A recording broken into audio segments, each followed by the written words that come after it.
স্রোতের প্রতিকূলে হেঁটে দেখেন কয়জন থাকে পাশে, স্রোতের অনুকূলে তো কচুরিপানাও ভাসে। আসসালামু আলাইকুম।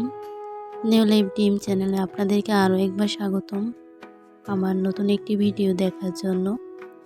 যে যেখান থেকে দেখছেন আশা করছি আল্লাহর অশেষ রহমতে সবাই ভালো আছেন। আলহামদুলিল্লাহ, আমিও ভালো আছি। ডাক্তার দেখাতে এসে তো এক এক করে বেশ কয়েকদিনই আমরা থেকেছিলাম, মানে প্রায় 6 দিনের মতো। তো লাস্টের দিন ডাক্তার দেখাতে গিয়ে আমাদের অনেক বেশি লেট হয়ে যায়। ওই দিন রিপোর্ট দিতে দিতে আমাদের প্রায় রাত্রের 6টা-7টা বেজে যায়। ওই কারণে আমরা আর হসপিটাল থেকে বাড়ির দিকে যাইনি।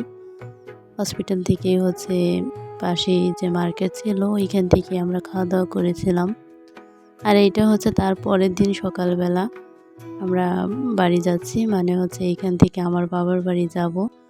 আর সেই সাথে আমার বড় বোনকে আর ভাগ্নিকেও সাথে করে নিয়ে যাচ্ছি। ওরা এমনিতেও যেতে চেয়েছিল, তো আমরা আসবো শুনে ওই কারণে আবার একটু লেট করেছিল।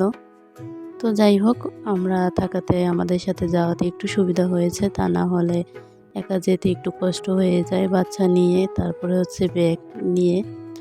যারা এই ধরনের ঝামেলায় আছেন তারা তো ঠিকই বোঝেন। আমার বাবার বাড়ি আর শ্বশুর বাড়ি খুব বেশি দূরে না, পাশাপাশি। তো ওই কারণে দেখা যায় কি আমার তেমন একটা সমস্যাও হয় না, চাইলে আমি যখন তখনই যেতে পারি।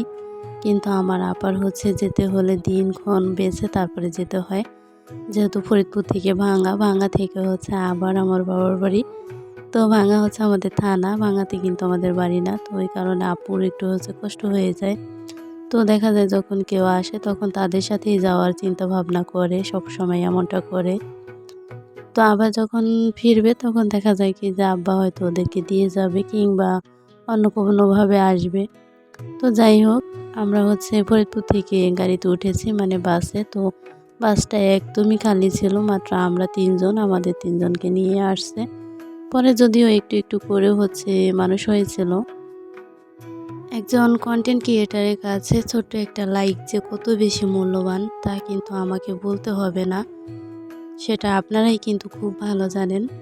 কারণ যে এই যে ফ্যান অফ করে তারপরে ভয়েস দিতে হয়, সারা দিন ভরে ছোটোখাটো ভিডিওর ক্লিপ নিতে হয়, আর তার মাঝে সাংসারিক কাজবাজ তো থাকেই। আর এরপরে যখন ভিডিওটা আপনি দিবেন তখন আপনার ভিডিওটা কেউ না দেখবে কিংবা আপনার ভিডিওতে কোনো লাইক হবে না, তখন আপনার মনের অবস্থা যে কেমন হবে সেটা একজন ইউটিউবারই বুঝতে পারে, অপর কেউ কিন্তু না।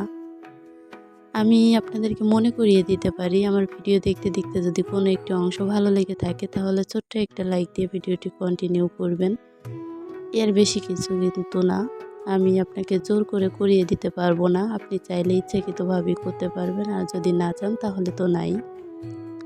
তো যাই হোক, এই যে আমরা যে আমার বাবার বাড়িতে চলে এসেছি। আমাদের আস্তে আস্তে সন্ধ্যা হয়ে গিয়েছিল, আর তার কারণ আমাদের বাড়ি থেকে বের হতে হতে 12টা-1টা বেজে গিয়েছিল। আর আসার পরে খাওয়া দাওয়া করার সাথে সাথেই দেখি আমার আপা অনেকগুলো পুঁটি মাছ নিয়ে আসছে।